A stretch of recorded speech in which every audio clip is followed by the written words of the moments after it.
kanamite tukala milong hon ilampi u lifeline inei chasun ho atu set loyu asu set loy azat zat abolwin athang pia hi nele cha jong gen thei ta yum diu adeiwa gamtin abolu ahin amasa penin lampi alai se na video chomkhat ga we ti ti we Ichelai man he kaubu pi ta sisi pur ki jot mat na lampi hen iso pi ho hen hi ten lampi analyze si win ama ho rong he hong wal che yeng win i jong le kitim na te chana kitim diu chi ho adinga thil phao hen tin ama ho lung gel hi ai tia ki ho chu agam la pi ding gam nei lo hi sa ding pi hi ai tia ama ho program chu jing a in masanga kina kibui na ho jong kisi ho lungel zia hitabang anasu he in tu chunga me tho to kibui ni jong hitabang thuji a chung boi do hin ama ho hi lung khat thakhat sten na tong khom hi ve ti hi tu langa hin hoi ten adin khom naw hi mu che na tan iche lang khan ai ho adinga pha he kichi ten ding khom han na kichi ten pang khom han na he sarkar jong sei mun an nei do thei ding din mun jin almo potin sulam thumlam sa lang hang lang kha jong leo ichi wa noi pum pi he na ichi khaw ri ong ki he do tin thil khat jong the in yi chu mi khat hitia noi si man ai tia ki bol thil khari do thoin tin ha panai pan diu mi chan gen kha jong leo i boi lo diu i chan gen bol jong leo ho salawai pan diu jem ti a kho be si ale hon jong block in ball ni la koi bo gen thei dam me thei te atil do ho ma hung gen thei diu yi chin to ni chan yin min e noi se ni tabang na tong jong lo han han diu ball jong le i ho all mo lawa pan na sa tai la di win ikitiam win he jem ti a noi si ta bun tul khona ding an kisim do yong le aphat ten nasata bun tu di khopi di ai enge izin tu ki kala hin government nang nong gelutin adang dang nong gel nei ten sonutin eyam te aval be se aval nong du ya ti bol di ha mai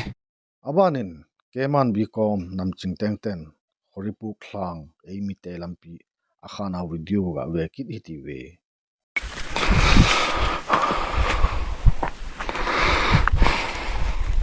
Đó.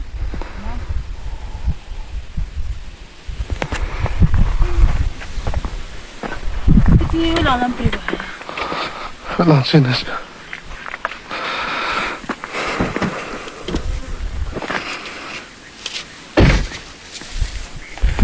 Lúc nào nó nói phui à.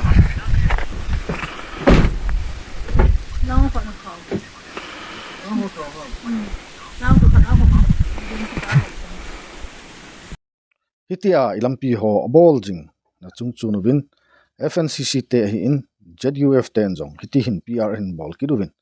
Kuki refugee hon German road Tiger road te ni he ami te diwa kin suna dinga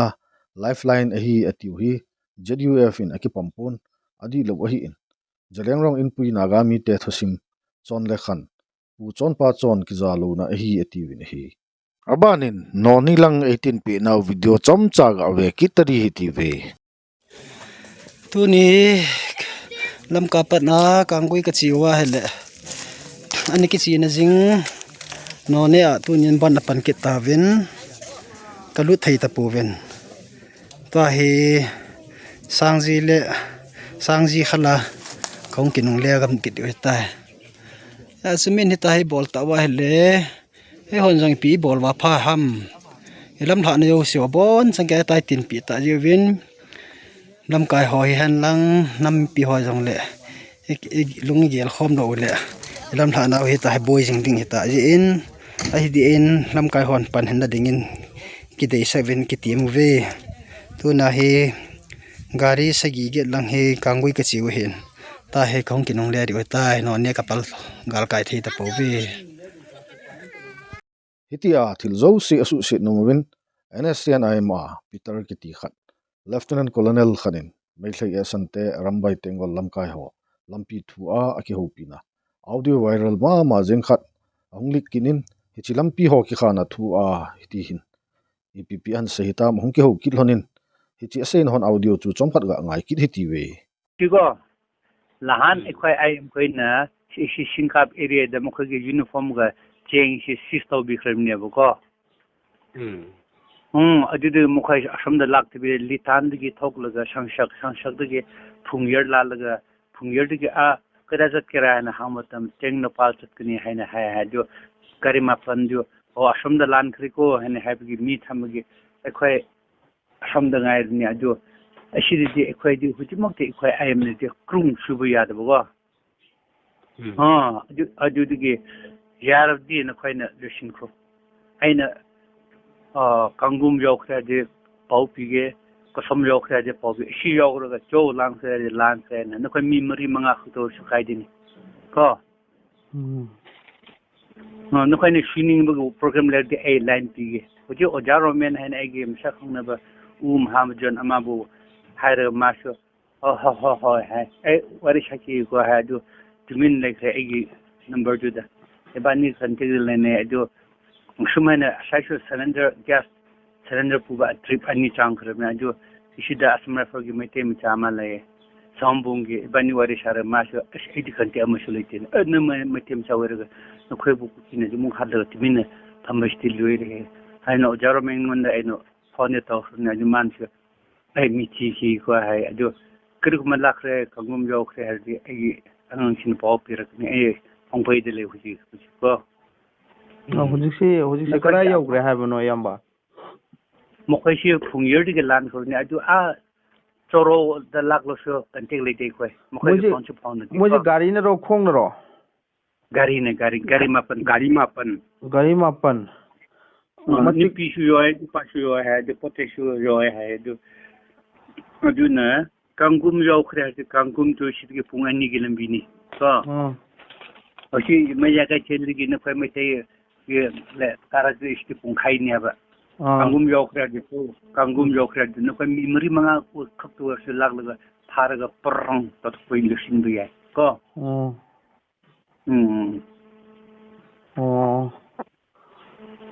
program du kram to na khoi ahan bo tanar ga o shi share de a line de opportunity ga o shi hompai yo khre yar de hompai de shi sat de pung khai gi min ne ba Toro Michigo. She character at the Dadra Grung Toro Boom of Toko Yadana. Garima Panzi Gari Asoguro Masaro. Shaki Manamajo, Aso Padi Boloro Gypsy, also Kumbukata. Yaman Kailam Dagino Pause, Pileja. I see Hompai de Lay, which I Munungi, I mini. Hongpai ai bu ha hojiki do hongpai ai ba hoya hongpai de leishi me ya ka cham mathati ni ai lesson cloner ni ko ho ju bo ekhai mete shi mu de khangna ba de im yamla itene pishu mete de yum palle adu mo kho ba haru mo khoi di adu kum ge pangan de le te ba du gi ni as mi garin mapan mangga de ba du khalaga hoy pharaga nipi thado kya chukai de prung krang to thok lushin ban phaidina mani lahan shi shinkap ere de khoni cheng ge uniform de sisto bi khrebne egang shina asam de ka ge de chow har de mukhana adu chow haido di taw de ningarang du mukhai lakni have de ngarang kembo de shi de makhada ani chat khrebne ba pungi min ani chat khre ko timin der touchne mukhai chat pa shi land clear taw bni ba ko ekhoi potero de krishi taw de ni potero de agni ajuna mukhai ni shi de kiri khara yogira robra yodra khande de midi kari mapan de midi khadi ya me ba hujki iyamai mingdo kari ba yamba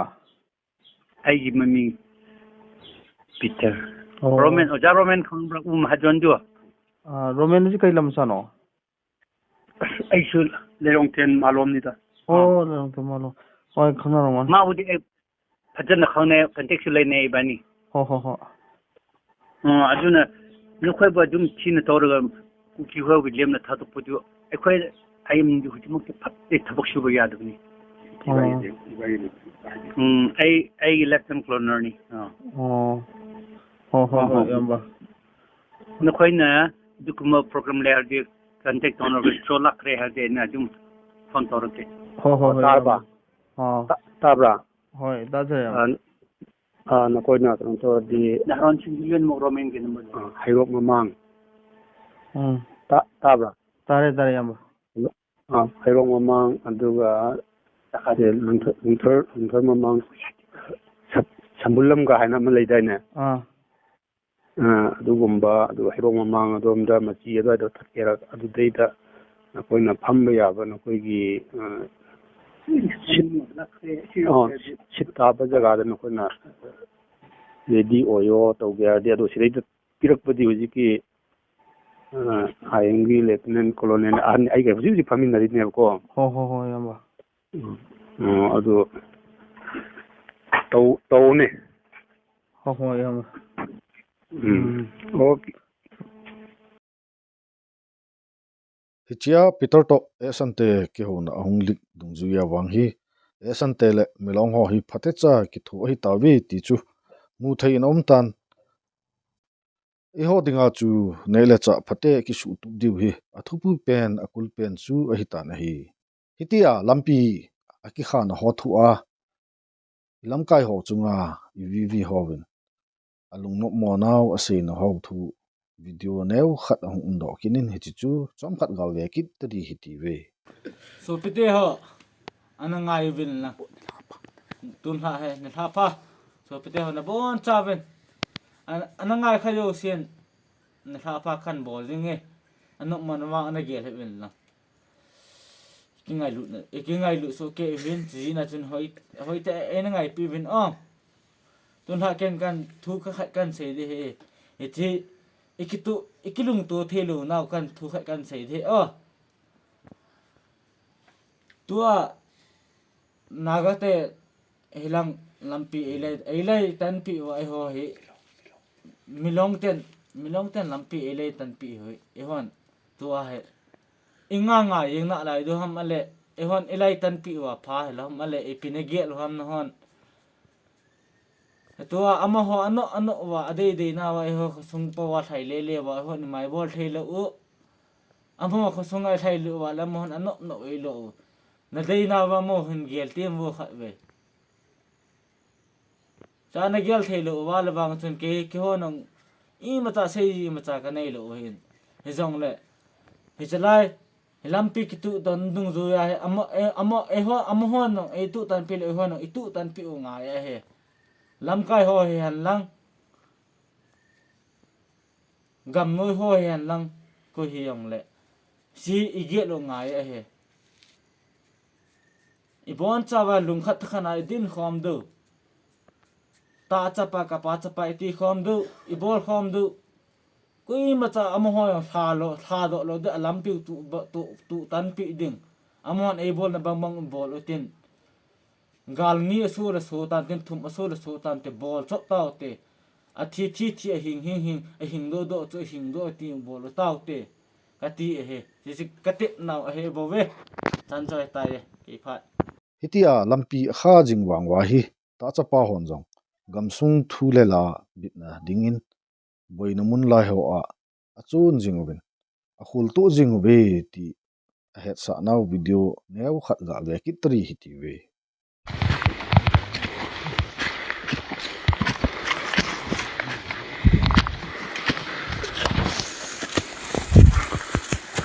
Mr. Ga ni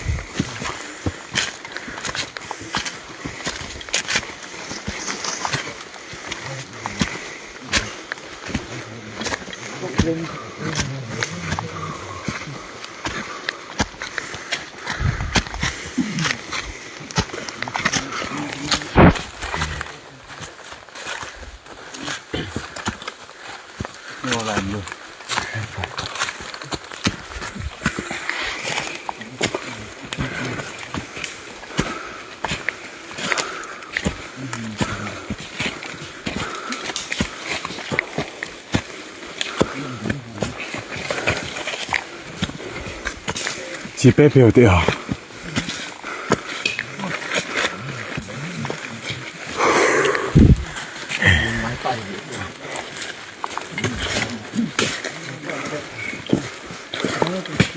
Jani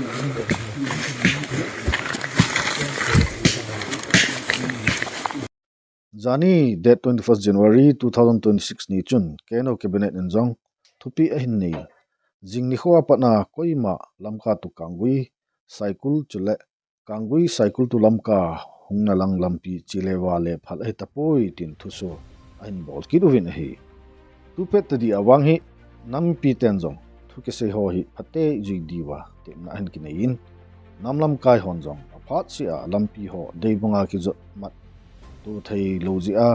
milong hon ki chipna ei nei jingo hi mi pi ding gel kho nan alternative khat ngai tu tei ding kho mong mong tai ti heu hitin nam mi pi ding gel kho na lungthim putaw hite ti ikitep naw hi sa uritin tuni adinga lampi thu in se hi chan hi sa utin he chan hin chai ta hi ti we